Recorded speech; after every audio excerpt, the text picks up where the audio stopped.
Long before Rome, before the great pyramids of Egypt, before Babylon carved its laws into stone, a conflict was brewing in the lands between two mighty rivers, the Tigris and the Euphrates.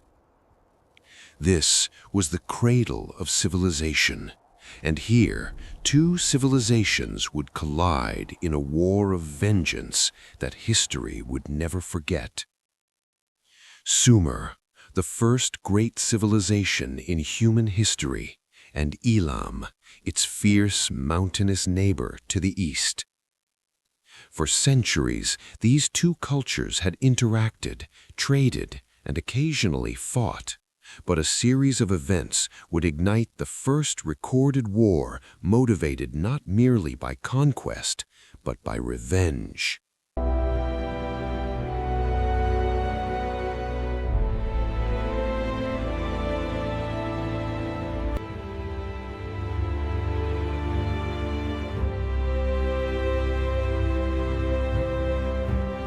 The Sumerians were city builders, mathematicians, astronomers, and priests.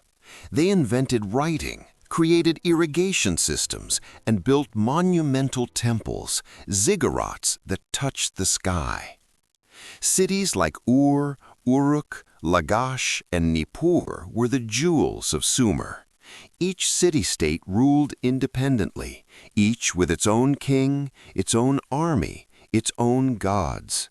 And yet, for all their brilliance, Sumerians were vulnerable, for their civilization depended on fertile lands, abundant harvests, and river systems that could be unpredictable. The third dynasty of Ur, or Ur III, marked Sumer's greatest golden age. Under kings like Ur-Nammu and Shulgi, Sumer reached unprecedented political, economic, and cultural heights. Roads and canals were built, laws were codified, armies were organized, and the empire prospered. Our borders must be defended. Let no threat pass unnoticed. The Elamites watch us from the mountains, but they will learn that Sumer is untouchable. My king, they are patient, and they remember every insult. Elam does not forgive easily. Then they will remember who commands this land. And indeed, Elam remembered. Centuries of rivalry, humiliation, and border skirmishes festered in their collective memory. When the time came, they would act.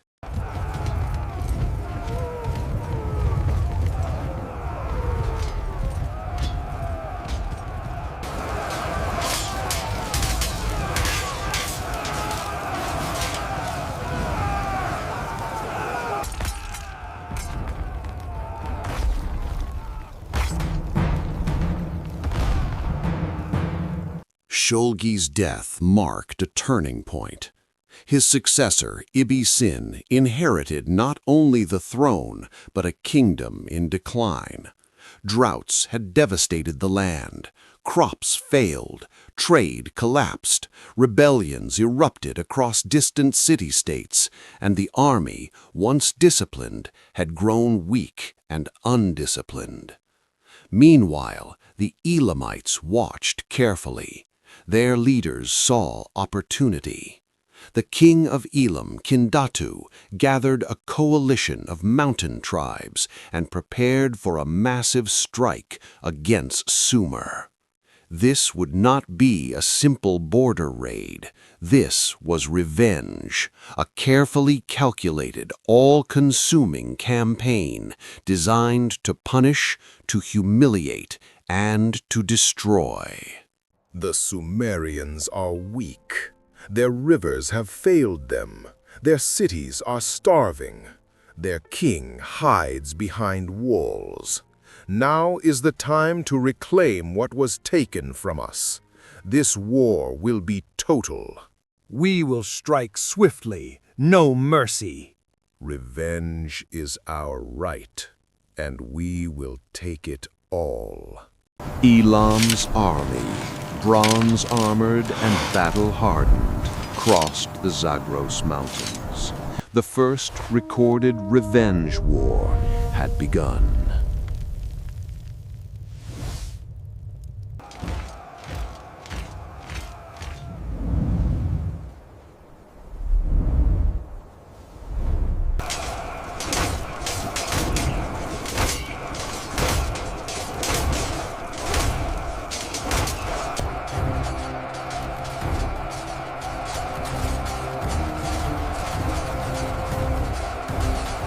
The Elamite invasion swept across Sumer like a desert storm. One city fell after another. Esan, Larsa, Lagash, Eridu. Some resisted. Most surrendered. Entire regions fell into chaos. The Sumerian army, weakened by famine and internal dissent, could not withstand the assault. In the heart of Sumer, the city of Ur braced for the inevitable. Its walls were tall, its temples magnificent, its people desperate. King Ibbi-Sin tried to rally his generals, send messengers for aid, and appeal to the gods, but none came. And in that silence, the city knew doom. History remembers Ur not only as a city of wonders, but as a city of final sorrow. Its fall marked the collapse of Sumer as a political and military power. My king, Lagash has fallen. The enemy is closing in. Where is our army? Where are our allies? The gods are silent, my king. All is lost.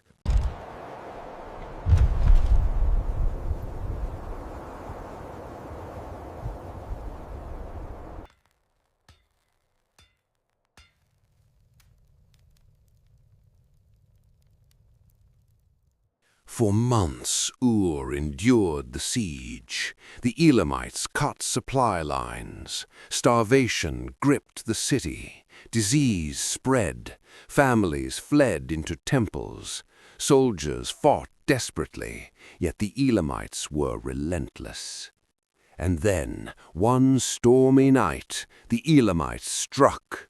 Battering rams smashed the western gate. Arrows flew like rain. Torches set the city ablaze. Chaos consumed the streets. Temples crumbled under fire. Families scattered. The cries of the innocent echoed across history. Ibbi-Sin was seized, bound in chains, and marched across the desert to Elam. There he would die in captivity. The revenge of Elam was complete. Where are my soldiers? Where is my kingdom? All is lost, my king. All is lost. Take the king. Capture him.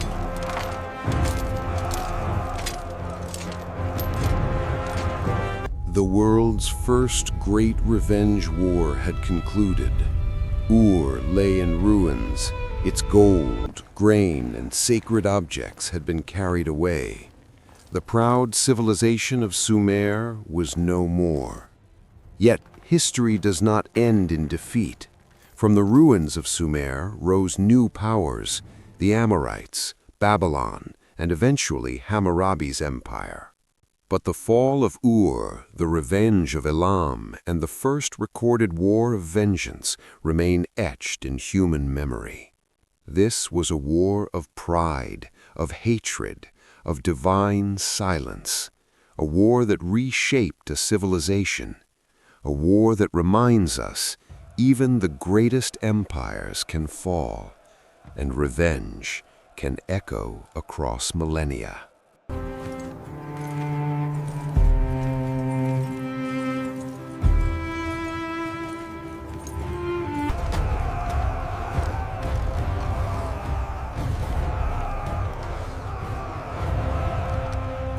After the fall of Ur, the Elamites did not stop. Their conquest spread across southern Mesopotamia. The once thriving trade routes of Sumer were plundered. Granaries were emptied.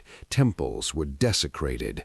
Every city that resisted felt the weight of Elam's vengeance. And Elam did not merely conquer, Elam punished. For centuries, Sumer had raided, insulted, and humiliated the mountain kingdom. Now, the rivers of revenge ran deep.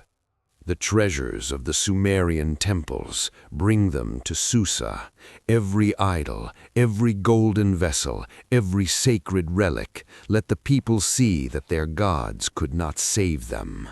Yes, my king, we will leave nothing behind. And so they did. Across the plains of Sumer, Elamites carried away wealth and culture, leaving a trail of destruction that would echo for centuries. War is often remembered for kings and battles, but its true cost is human. Families were torn apart. Men were killed, women and children enslaved, skilled artisans and scribes were marched to foreign lands. Thousands of lives were lost, not as mere statistics, but as stories of suffering and resilience. In the ruins of Ur, survivors whispered tales of gods who had abandoned them. They told of priests crying in temples, of families fleeing across rooftops under fire, and of soldiers fighting bravely, knowing death awaited them at every turn. Even their courage could not turn the tide. The Elamites were relentless, fueled by centuries of resentment and the desire for total revenge. Oh, Nana, moon god, why do you not protect your people? Why do you not intervene? Save my child! Save my child! Hold the line! For Ur! For Sumer! King Ibisin, the last ruler of the third dynasty of Ur, became the symbol of Sumer's defeat. Captured, humiliated, and chained, he was led across deserts and mountains to Elam. There, far from his kingdom, he would spend the rest of his life in captivity. The death of Ibisin marked not only the end of a king, but the final collapse of the last great Sumerian empire. Civilization had shifted. Power had moved east. The age of Sumer was over. I am the king of Ur, of Sumer, yet I am powerless. Power is taken, not given. You will live only as a reminder. And so he lived, a prisoner of revenge, a shadow of the kingdom he once ruled. The Elamite conquest reshaped the cultural and political landscape of Mesopotamia. Sumerian knowledge, literature, and religion spread beyond the fallen cities, carried by survivors and captives. While the Sumerian state perished, their inventions, writing, mathematics, architecture, would influence every civilization that followed. Ironically, the destruction ensured the survival of Sumerian influence. As Elamites and neighboring kingdoms absorbed Sumerian scholars, priests, and artisans, the essence of Sumerian civilization became the foundation for the Babylonian Empire and later civilizations across Mesopotamia.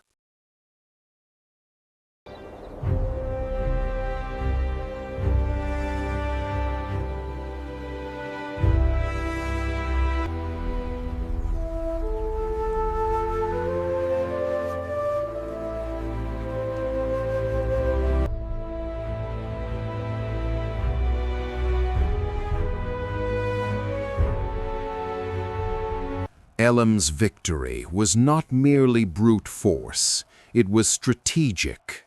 They exploited internal Sumerian weakness, famine, and political unrest.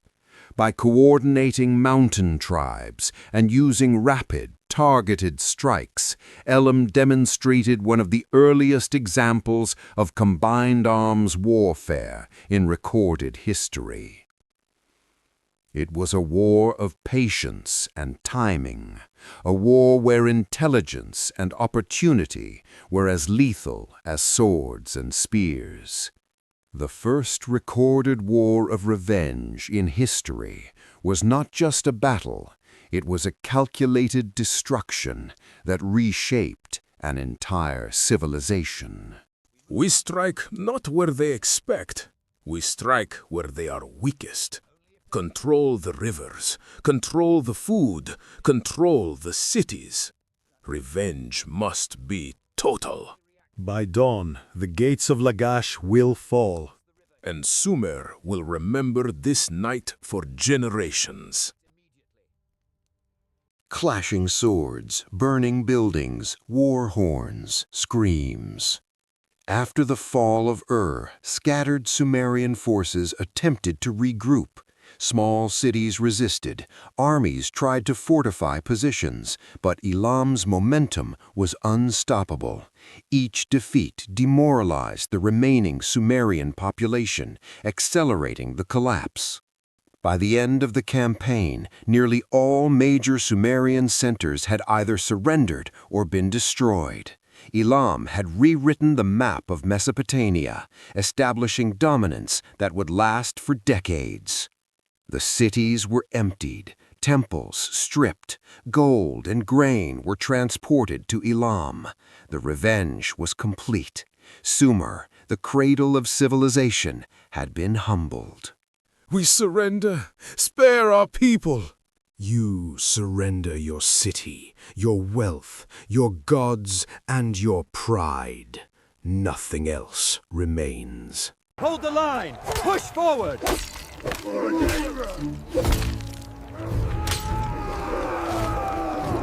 Religion played a central role in both Sumerian and Elamite societies. Sumerians worshipped gods like Nana, the moon god, and Enlil, the god of wind and earth. The Elamites had their own pantheon, with Inshushinak, the protector of Susa, as their chief deity. For both sides, war was not only a matter of politics or land, it was a cosmic struggle, a clash of divine favor.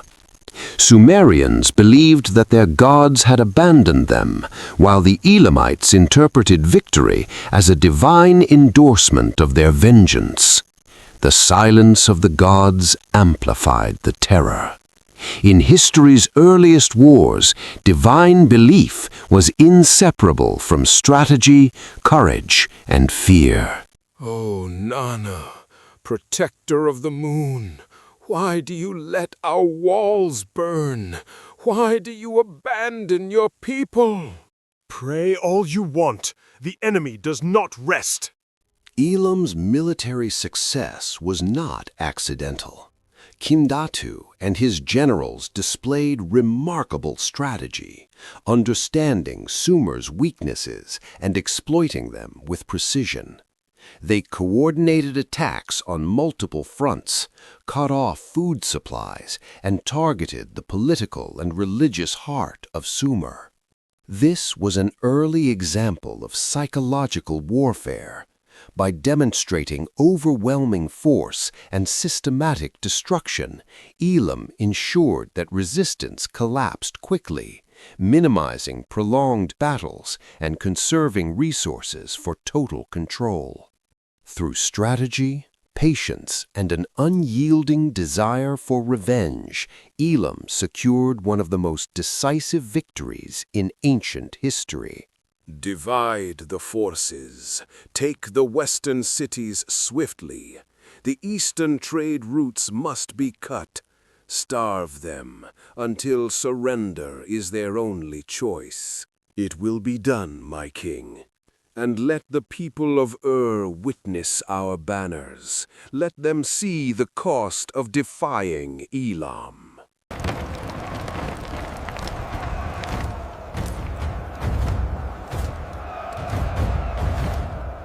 The siege culminated in the destruction of The city's walls were breached, temples burned, and palaces ransacked. The moon god's temple, The heart of Sumerian faith was plundered. Families fled into alleys, roofs, and cellars, trying to survive the chaos. Every street, every home, every public square became a battlefield. Children witnessed their fathers fall. Mothers lost sons. Priests cried as sacred statues were seized.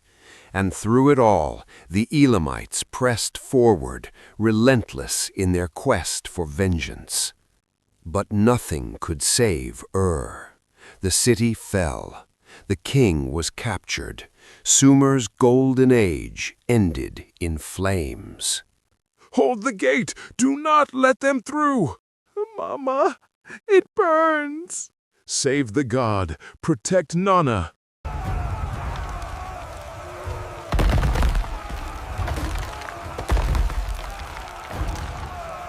Ibbi-Sin, the last king of Ur and Sumer, was dragged from his palace, bound in chains. His power was stripped, his people scattered. He was forced across deserts and mountains to Elam, never to rule again.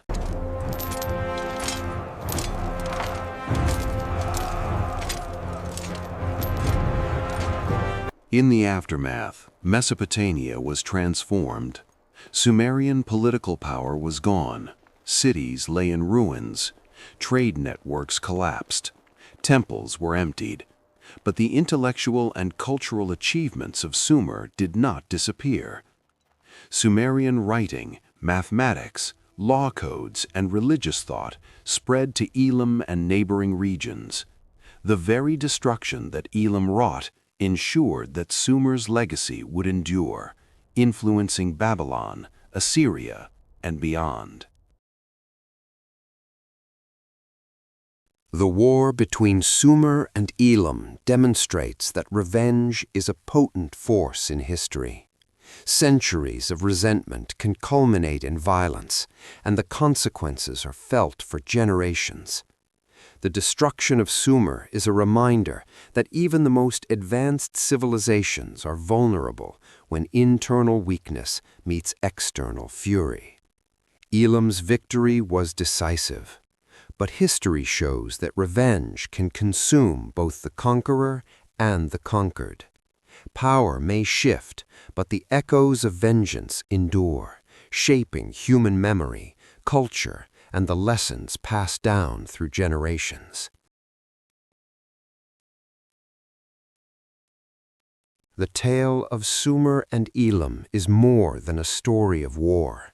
It is a story of pride, fear, faith, strategy, and the human spirit. It is a reminder that history is not just written by victors, but also remembered through the lives, hopes, and suffering of those caught in its storms. With the capture of Ibbi-Sin and the fall of Ur, the third dynasty of Ur was no more. The empire that had dominated southern Mesopotamia for centuries lay in ruins. Its fields, once fertile, were abandoned. Its canals, once carefully maintained, had silted and dried. And its people, scattered and enslaved, carried the memory of their lost homeland into foreign lands. Today, we have shown the world the power of patience and the force of revenge. Sumer's cities are ours, their treasures in our hands, their kings humiliated. Let this victory echo across the mountains and rivers for generations. Long live Elam! Long live Kindatu! But even in triumph, the human cost was enormous. Thousands had died, cities burned, knowledge preserved in Ur's libraries and temples was scattered, families broken. And yet, the world would remember Sumer's achievements long after its fall. While Sumer as a political entity disappeared, its culture survived. Cuneiform, the Sumerian writing system, continued to be used by neighboring civilizations, including Babylonia and Assyria. Mathematical concepts, architectural styles, religious practices, and literature influenced generations to come. In a sense, Sumer's civilization achieved immortality not through conquest, but through knowledge, ideas, and memory. Even the Elamites, who destroyed their cities, became carriers of Sumerian culture by transporting scholars, scribes, and artisans across Mesopotamia. The Sumer-Elam War offers lessons in strategy and governance. It demonstrates the importance of internal stability, resource management, and vigilance against long-standing rivals. The Elamites' success relied on timing, intelligence, and the ability to exploit weaknesses rather than simply overwhelming force. It is a lesson repeated throughout history. Empires fall not only because of enemies, but because of internal divisions, famine, poor leadership, and underestimation of rivals. The fate of Ur is an early and enduring example. Our cities are gone, our temples burned, yet our words, our ideas, our stories, they live on. Perhaps that is victory of a different kind. And indeed, Sumer had left a legacy that no army could destroy. The Elamites would eventually fade as a dominant force, and new powers would rise in Mesopotamia. The Amorites, Babylon, and later the great empires that defined the ancient Near East. Yet the story of Sumer and Elam remained a cautionary tale of pride, vengeance, and the fragility of even the greatest civilizations. Across the centuries, historians, archaeologists, and storytellers have studied the fall of Ur to understand the delicate balance between power, diplomacy, and revenge. The echoes of this first recorded war of vengeance remind us that history is shaped as much by emotion and memory as by armies and weapons. The war between Sumer and Elam is more than an ancient tale. It is a reflection of human nature itself. Pride, vengeance, ambition, faith, and fear collide in ways that change the course of history.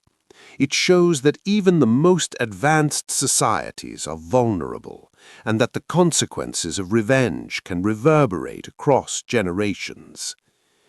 Sumer fell. Elam triumphed. Yet through destruction came preservation, through loss came memory, and through the ashes of war, the story of humanity's first great revenge war lives on, echoing across millennia, a reminder of both our fragility and our enduring spirit. History is not only written by victors, it is carried by survivors, remembered in stories, inscribed in clay, and told to generations. The revenge of Elam and the fall of Sumer remind us, every empire has a beginning and every empire has an end. This was the world's first recorded war of revenge, a conflict of ambition, fury, and strategy that reshaped civilization, a war that teaches us about power, consequence, and the timeless echo of human emotion. From the rivers of Sumer to the mountains of Elam, the story endures, the story of pride, destruction, and legacy. Sumer may have fallen, but its story, its knowledge, and its memory live on forever.